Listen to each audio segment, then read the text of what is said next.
Thank you so much, तुम्ही गाडी थांबवली. मी रेवा आणि ही माझी मैत्रीण अश्मी. हाय, मी समर. तुम्ही दोघं एवढ्या सुमसम ठिकाणी काय करताय? आम्ही इकडे फिरत आलो होतो आणि फिरता फिरता फार पुढे निघून आलो आणि थकलोय.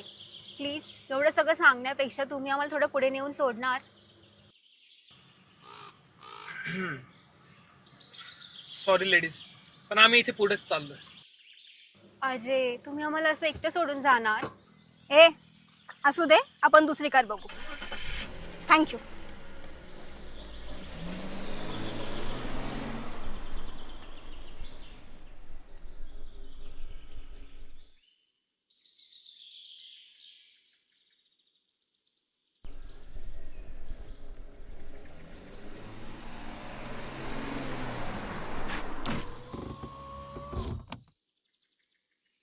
तुम्ही येऊ शकतात, पण एका अटीवर. गाडीत नो स्मोकिंग आणि नो ड्रिंकिंग. बसा.